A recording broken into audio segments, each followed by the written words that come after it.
Happy New Year. Happy New Year. Happy New Year. Laura has a crown. I do. Oh, of course, it's New Year's Eve. I don't let any sort of you must stay home stop me from dressing up for New Year's. Yes. Good morning, Very important. everyone. Good afternoon. You know what's crazy is that someone might be watching this in the future in 2021. Oh, yes. I just realized on a replay. Or even right now. Hasn't it already been 2021 somewhere? In Australia. Yeah, right? Yeah, I think so. It's already 2021. It is the future. They're in the future. Happy New Year, Aussie friends. Oh and New friends and everyone in that hemisphere. Happy New Year.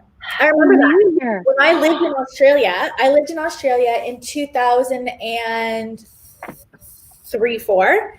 Yep. And I remember calling my parents and being like, Happy New Year. And they're like, what? Yeah. Like, yeah. Happy New Year. And they're like, it's your New Year. It's not our New Year.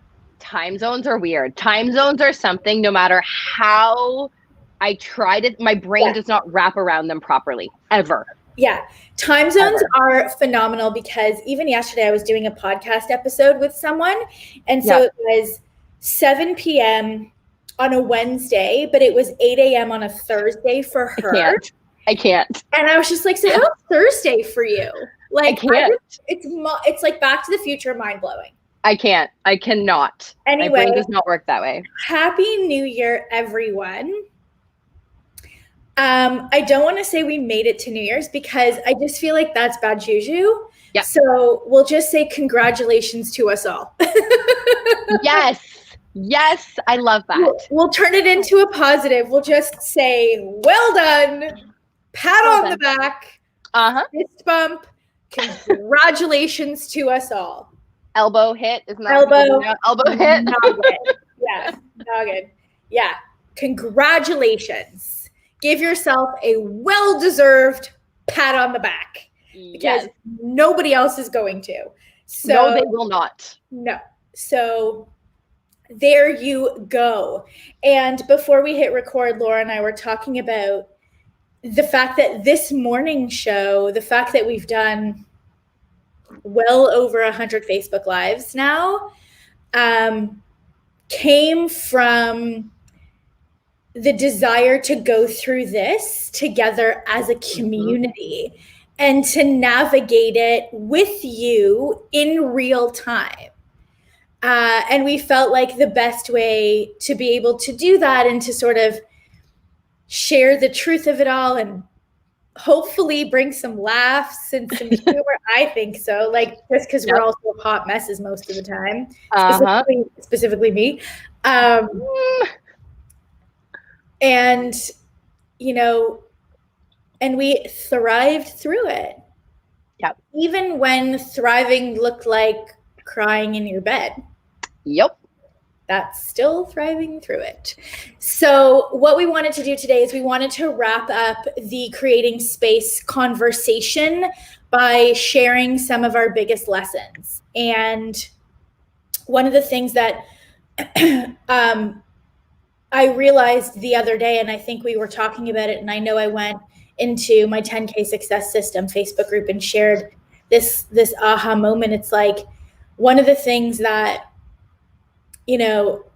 this season created space for was massive opportunity. Yep. And I don't know that we truly realized it. Or maybe we just haven't yet. And I know for me, I'm so excited to fast forward 3 years from now. Oh my gosh. The stories of all the businesses that closed down and then sort of rebirthed and pivoted and whatever on the internet, and to hear their stories of triumph of how this horrible thing happened, and they either lost everything or they started anew, or they needed something other than the house and the kids because they felt trapped, like whatever that is. And I'm so excited in 2 to 3 years from now, we're gonna hear those stories. we're Yep, gonna we sure hear are. a lot of those stories of resilience and triumph in a year that is going to go down for sure in history. And this season created space for that, where that wouldn't have happened. The opportunities that exist now were created from this particular season. Yeah. And that is exciting. That's exciting to me. So exciting. It's so exciting. Oh my gosh. Yeah. Even like when you sort of scroll and you're, you know, I'm even starting to see it now. Like I know so many people who, you know, doubled down on their own online business because they were at home and they had the time. Yes. Right. Oh my gosh. Yes. So many friends who, you know, went into like direct sales and really had the time to really kill it. Mm-hmm. And so many of our own clients, you know, doubled, tripled their businesses this year because they had the bandwidth and because the barriers to entry online have changed, not only for entrepreneurs, but we were like, the world was forced to get to know Zoom. Yep. Like think about last year at this time when people were like, what's Zoom? And like, what exactly? How do you use that? How do you run a company online? Like, what's right? That? Yeah. And now it's like, should we Zoom? Like it's a proper thing that people do. Family Zoom. One on Zoom grandma over in the retirement home today. And grandma's like, yeah, man. Click. Yeah. Grandma knows how to use Zoom now. Grandma's using Zoom. This is where we're at, people. Grandma knows how to use Zoom. 4-year-old knows how to use Zoom. Oh, heck yeah. My kids both have their own Zoom accounts now. Like, that's where we are. Yeah. Like, so the world was forced online, and it's such an interesting time when you think about it. And that's going to be one of my lessons. So why don't we kick it off? And share, and we would love to hear some of your lessons that you got. Like, what did 2020 teach you? Like, what are the learnings that you're going to take away from this year? And unfortunately, it's not ending. We're going to wake up on, what's today? Thursday? Saturday? Yeah. Today's New Year's. Friday for us. Yeah. Right? We're going to wake up tomorrow being Friday. Tomorrow on Friday, and it will be 2021. Yes. It's not like things are going to just like be better tomorrow. Right? And so it's like a little, you know, fun reprieve tonight and whatnot. So we would love to hear your lessons, your biggest takeaways from 2020 as we share ours. Do you want to kick it off? Do you want to start? I always want to start. Okay. When you asked me to do this, it's funny because I've made so many lists this week of lessons and wins and opportunities and goals and all of those things. So I sat down, I'm like, okay. And I pulled from all of my lists and like, what were the 3 biggest lessons I had? And I think number 1 for me was simple beats complicated every time. It was a huge aha moment. And it's funny. It's something that I feel like we had to learn like 3 different times in order to like have it like break through. Yeah. But it was such a clarity moment lesson moving into next year. Like, absolutely simple, like mind blowing, but in every aspect, not just everything. In the business, like everything in personal, it's like simple beats complicated. And yes, yeah, for sure. And the final sort of nail in the coffin for that one was an expensive one, but yes, it was. Yes, it was an expensive one, but you know what, like, if that's what it took, like sometimes there's easy to come by lessons and there's hard to come by lessons. And the more painful I think an experience is, the more it sticks. Yes. 100%. 100%. Yeah. Oh, that's amazing. Okay. Mine, it's funny because mine is sort of similar and it's playing off of that. Yep. But I had also so many. I even like went to therapy about it last night, and I was like, help me sort of close off this year. And I wanted to just process through a bunch of things and just have someone else bear witness to that. Yep. So the lesson for me is, if you don't like it, change it. Ooh, yes. Period. Simple. Yes. Oh my gosh. If you don't like it, change it. And it's really as simple as that.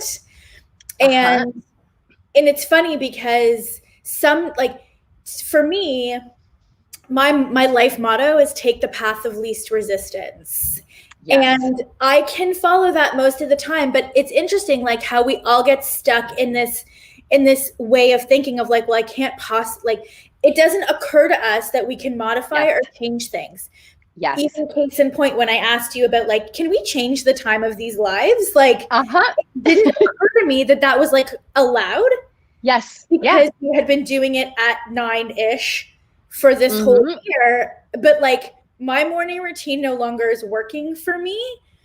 And I need to change it up a bit in order to feel the way that I want to feel. And it just in moments of quietness, it dawned on me, and I just I'm auditory. So I hear the auditory download of Lori, you don't like it? Change it. And I was like, oh yeah, right. It's my life.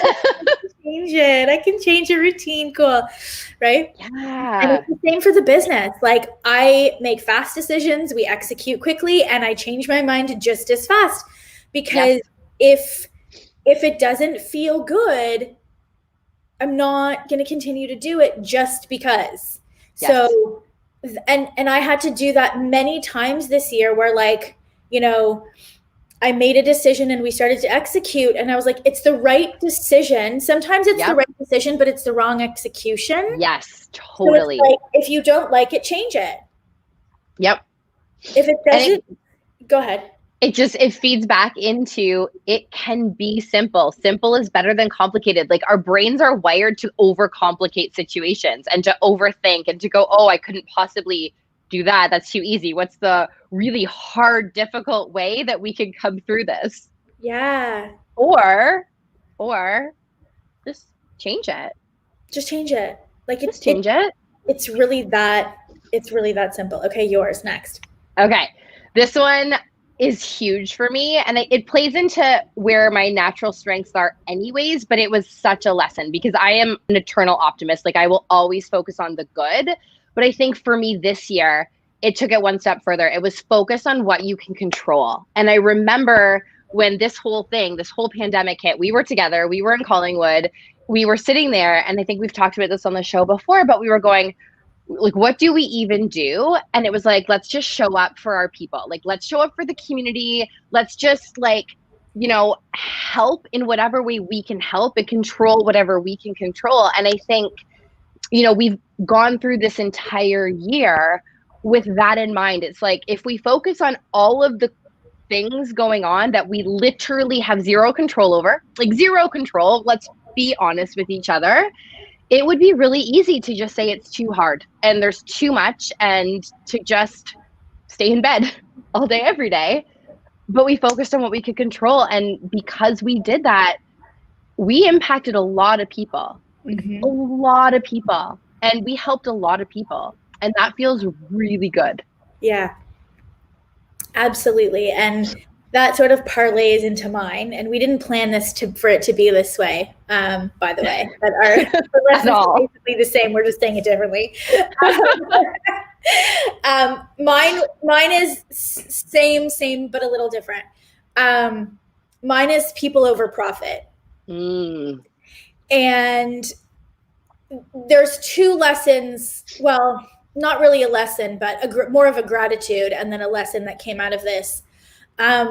2 years ago, 2.5 years ago, we had a slight cash flow situation in the business.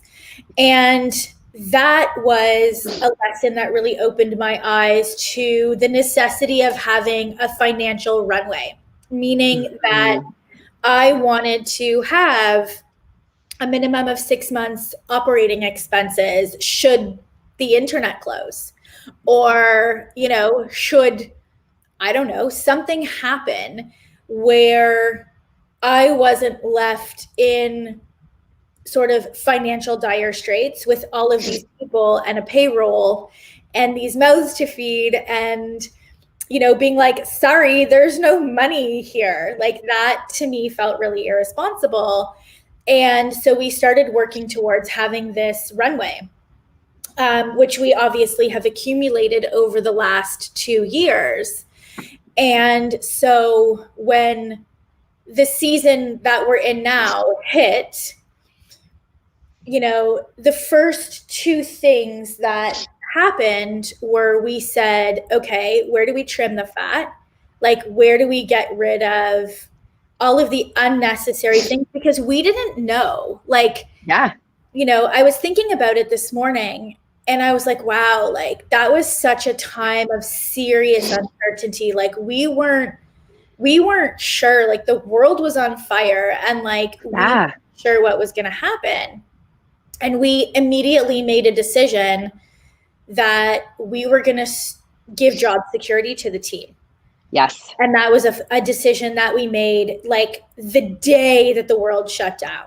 Yes. And we got on Zoom and I was like, we have the money, secure the jobs. Like, I do not want anyone to feel afraid for their financial security, for their families, as everybody was like, all the jobs were closing and everybody was being laid off and all these things were happening.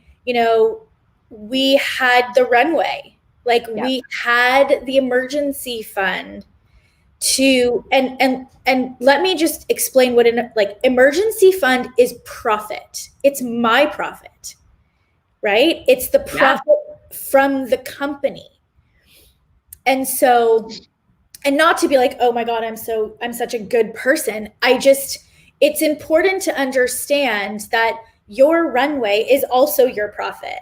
So you allocate a percentage of profit towards an emergency fund that you don't touch. Like it gets invested, yes, but it's invested with the knowing that like it has to be able, if I needed it quickly, I could pull it quickly, right? This is not in property. It's not in long-term investing. It's like if I need it within 48 hours, I can get access to it within 48 hours. Yeah. And we looked at the finances and we said, you know what? If we don't break even for the next 2 months at the very least, okay.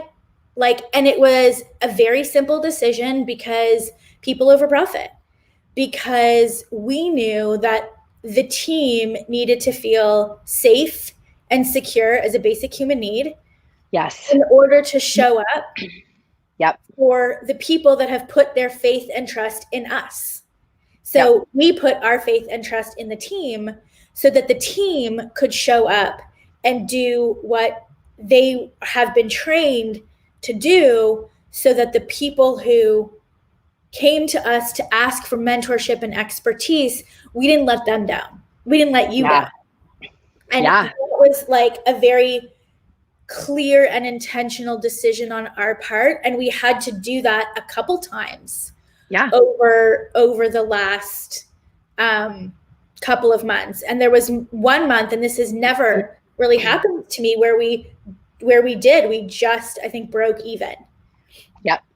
And maybe there was even 1 month when we didn't.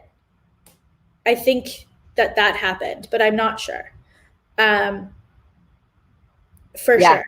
So, it's important to think about that. Those of you that are growing your business, it's like, what kind of leader do you want to be? Mm-hmm.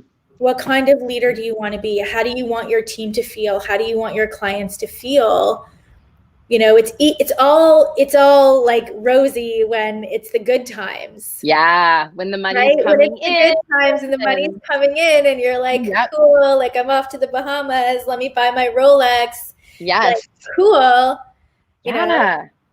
But it's like, it really speaks to the longevity of the company and the core values of the company. And I'm sharing this with you, again, not to toot my own horn, believe me, but just because you can't model what you don't see. And maybe even you listening to this, maybe you'll start to put $50 away a month or $100 away a month so that you have a runway, so that you can start to build up financial security in your business, so that you have a 2 or 3 or 4 or 6 month, financial buffer should you get sick, should the world go on fire, you're not panicking. Yeah. And it gives you the ability to put people over profit, which is huge. And I think for our team, it made this year so much easier. So much easier. Yeah. So much easier. All right. Your turn. Last one. Okay. Last one. This one is one that I have a hard time learning, which is ask for what you need, even if it doesn't seem necessary. And so I'll use the example, which was the big lesson for me. I work from home. I've been lucky, fortunate enough to work from home for 4 or 5 years, 5 years now, 5 years now. And so to most people on the outside world, that is amazing. And it has been, and I realize how amazing it has been for me. And then this year, my husband worked from home for a stretch. My kids are schooling at home. My parents are living with us because they normally go to Florida in the winter, and that's not a thing this year. My home became an absolute zoo. And so when we made the decision to keep our kids in virtual school come September, I knew that for my own sanity, working at home was not what I needed. And so I had to, talk to my husband and say, I want to go lease office space. Like, I want to go. It's money that, might seem kind of ridiculous to spend right now because we have a big home and I have an office, and, everybody else in the world is not spending money in this way and all of these things, but I'm going to lose my mind. And he was like, yeah, of course. I've been waiting for you to say something. Like, you're almost in tears every day. Yes, go rent office space, for the love of God. And it was so easy. But for me, that kind of an ask is a hard lesson because I pride myself in not needing much and being able to just go with the flow. And so, universe, message received. Ask for what you need. Yeah. So true. And it's funny because, seeing you in the office. Oh, it's been a lifesaver, literally. I secured some space yesterday. Did you? I did. Because same thing, I can't. I couldn't. And I could have, and I want to be clear, physically I could have, sure. Could I have worked at home? Yes. Do I have the space? Yes. Do I have an internet? Yes. Do I have all of the things? Yes. Mentally, it would have been a completely different September, October, 4 months. Completely different. Yeah. Yeah, no. I also thoroughly enjoy working at home, but I'm spending way too much time in my bedroom. I feel like even I'm spending too much time in your bedroom. Yeah, right? On the morning show. It's gotten to be a little too much. So 2 afternoons a week, I shall be leaving the home. So good. Ask for what you need. Ask for what, and again, it can be simple. Yes. It's okay. It's literally, I'm going to someone else's home who doesn't have children. There's one person, I was like, I will pay you to have a bedroom. Just give me a bedroom upstairs with a desk. And that's what I'm doing. I love it. I can't go to Starbucks and I can't be in this room all. I love it. I need a new environment for creative purposes. Yeah. Yeah. Yeah. And then the last one, which was gifted to me by my financial person. Yes. And I wanted to stick on this office space thing for 1 second because Laura actually went and rented an office, and I just asked a friend who she has grown kids and they're not home, and she has 2 spare bedrooms, and she is on Zoom most of the time, in her office in the basement. And I was like, I will pay you to have this 1 bedroom 2 afternoons a week from 12 to 5. Is that good? So love it. You can make your, like, it doesn't have to be difficult. I didn't want to lock Yes. into, I was like, what would this look like if it was simple? It would look like me going Simple over complicated. simple over, like, what would this look like if this was Yes. easy? This would look like me going into I also didn't want to rent an office space because I'm super highly sensitive. And if somebody else beside me was making ticking noises, I would literally have to throat punch them. Like, I would die. I would be like afraid of the other noises, or if the lights were like, I would die. This is fact. This is I fact. would not be able to handle myself. It would be worse than being at home in my bedroom. Yep. So I was like, Yep. I need to go to a place where I know the energy is good, where I can like somewhat control my surroundings and know that I'm Yep. gonna have like not have like annoying people like horking and like doing things. You know what I mean? Like men who like.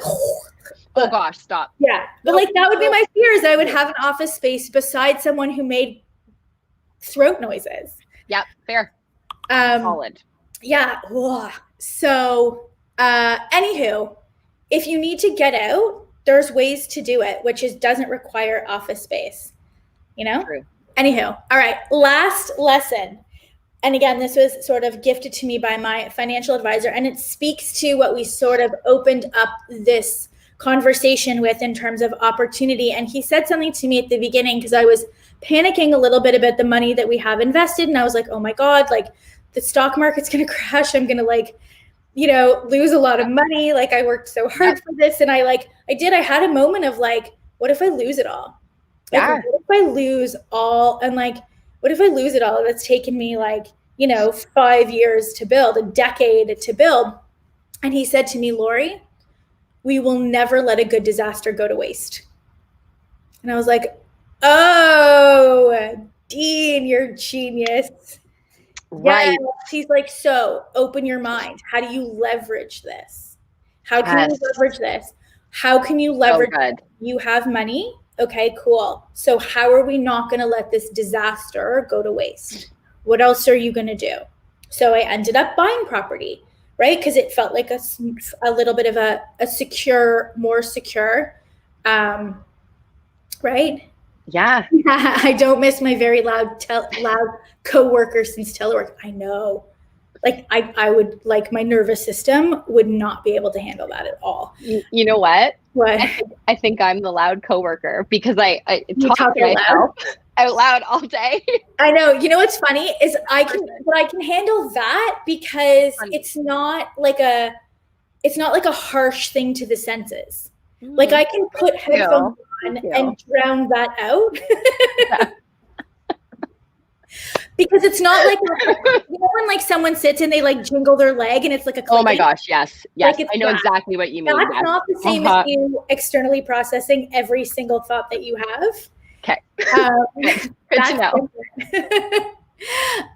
But anyway, the lesson was never let a good disaster go to waste. And we all have disasters in our life, right? We all have them. Bad, you know, unfortunate things happen, challenging things happen. So it's like, if you can have that growth mindset towards anything, even when it feels like your heart is breaking out of your chest. Yes. You know, and maybe it doesn't come immediately. Like there's a time and a space to like mourn, grieve, be sad, angry, all the feelings. Don't bypass the feelings, right? But in the moment when you can, to say to yourself, okay, how am I going to leverage this? Yeah. How am I going to make something out of this? How am I going to make lemonade? Yep. How can I turn this around? And when he said that to me, I was like, okay. Like, first of all, what a good mindset to have from my financial guy, because I'm glad in the panics. Yep. Right? And exactly, life happens for you, not to you, even disasters, 100%. And again, I believe that. It speaks to what you believe. And so like, if we're all here, I signed up for this lifetime. And so I'm contracted to certain things. And therefore, it's my job to figure out how to navigate them in the best possible way. Yes. And to sort of, you know, pull out the lessons. But I think that this year I hope that this year taught you, everybody listening, I hope it showed you resilience. Yes. You know, and that doesn't mean that you always had a positive mindset about it. And that doesn't mean that you didn't have your moments of like, this really sucks and it's really challenging, because I had more than my fair share. Absolutely. And even during those moments of despair, I still knew that I would be okay. Yes. Because for me, I live in the and. So like you can have two opposing feelings at the same time. I can be really upset and still have such tremendous faith and resilience, but that doesn't mean that I'm not allowed to be upset. Yep. Or hurt or angry or sad or scared or any of those things, which this year was hard. Like this year, I don't like to say hard because I feel like that's negative in that sense. Like it was extraordinarily challenging. Yes. Because yes, it was. Hard means like you don't learn. Like to me, hard is like victimy almost. Like it was so hard. It was interesting. Really, that's what it feels like to me, the word hard. Interesting. To me, hard feels like a challenge. Like I like hard. Let's go. Yes. Let's do hard. This year felt like a challenge to me. Yeah. And not in the best way sometimes. Yep. But to me, hard feels like I don't have control.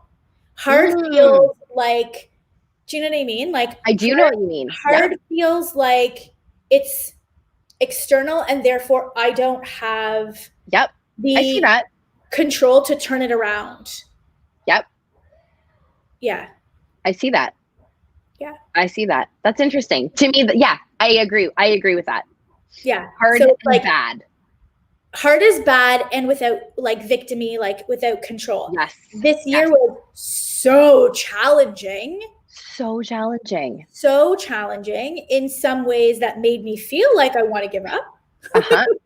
Couple times. And at the same time, it's always welcome. And you know what? Challenging to me, I am a competitive person naturally.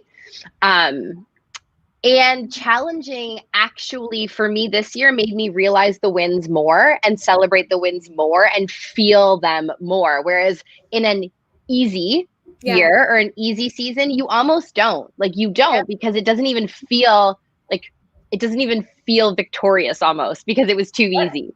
If that makes sense. It's in the hard. It's in the challenging times. I refuse to use the word hard. It's in the challenging times where you get to see what you're made of. It's not. It's not a good time. Exactly. And I like that. that. I love all of these lessons. I'm reading them as they come in. They're so good. They're so good. Many lessons, many years ago, I learned. So Sheila saying, I learned the lesson that this won't break me. Yes. That's so good. In 2020, I'm recycling that lesson. Apparently, all of the losses of loved ones this year will not break me. Life does not just happen, and it certainly doesn't happen to me. Yeah. And it's so true. And it's this is a moment in time, and nothing, even pain, lasts forever. And I remember that too, right? From like the lessons of losing loved ones and going through even harder seasons than this, more challenging seasons than this. Dana's saying I just kept getting up and getting on my computer and doing the things even if I didn't know what to do or absolutely or what was going to happen. Yeah, absolutely. Well, Happy New Year, everybody. Happy New Year. Congratulations on the 2020. Yes. And again, you all deserve a big ol' high five, pat on the back. Elbow hit. I'm going the wrong way. This way. All the things. And we won't be doing this tomorrow. We will be back again on Monday. Happy New Year. Happy New Year.